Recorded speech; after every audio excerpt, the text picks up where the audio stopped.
За байгалийн нөөц байлгийг ашиглан үйл ажиллагаа явуулж буй төслүүдийн байгаль орчныг хамгаалах баталгаа болдог зүйл бол тухайн жилийн байгаль орчны менежментийн төлөвлөгөө боловсруулах, батлуулах,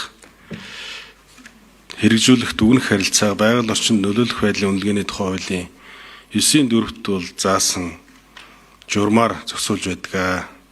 За тухайн жилд хийсэн байгаль орчныг хамгаалах энэ нөхөн сэргээх дүүцүүлэн хамгааллын талаар хийсэн ажил орон нутгийн хүмүүстэй хүлээлгэн өгөөд нөхөн сэргээлтийн мөнгөн хөрөнгийн баталгаа төрийн сангийн тусгай дансанд байршуулж дараа жилийн байгаль орчны менежментийн төлөвлөгөө батлуулж байгаа нь ялангуяа уул уурхайн нөлөөлөлд байгаа том төслүүд хэрэгжиж байгаа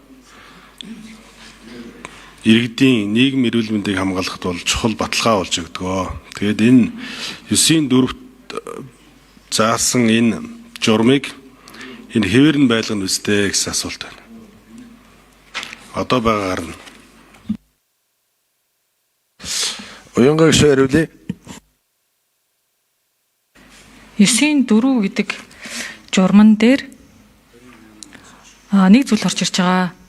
Байгаль орчны менежментийн төлөвлөгөө батлагдаад наривчлсан үнэлгээ хийгдэх тохиолдолд наривчлсан үнэлгээндээ байгаа менежментийн төлөвлөгөөгөө дагаад үйл ажиллагаа явуулъя. Менежментийн төлөвлөгөөнд нь өөрчлөлт оруулах тухайн жилээ мэдэгдэх байдлаар ингээд ажлын хэсэг дээр бол нэлээд яригдсан. Тэгэхээр бол журам бол хിവэрээ. За та уул уурхай салбаргийн үндсэн учраас хайгуул ашиглалтаар нь англиад хариулвал хайгуулын үйл ажиллагаа эрхэлж байгаа тусгай зөвшөөрлийнхэн бол яг таны хэл дээр менежментийн төлөвлөгөөгөө батлуулаад байгаль орчныхоо 50% барьцаагаа байршуулад ингэж явна.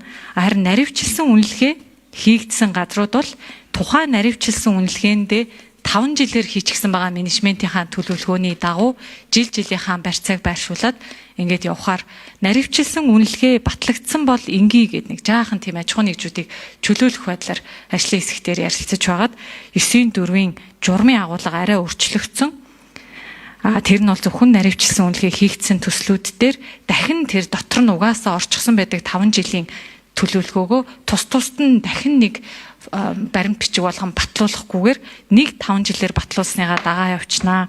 Гэхдээ барьцаа эднэр бол 50%-аараа байршуулагдаад явна. Тэгэхээр уул уурхайн салбартай холбоотой яг менежментийн төлөвлөгөөний агуулга нь бол ашигт малтамлын тухай хуулиараа явчихж байгаа. Яг энэ нөлөөллийн үнэлгээн дээр бол холбогдох журам нь батлагдахтаа наривчлсан үнэлгээ хийгдсэн төслүүдтэй арай хөнгөвчлөгдөж бичиг баримтын давхар тал эдэр нь бол багасж байгаа. Ийм байдлаар журам нь босруулагдах байгаа.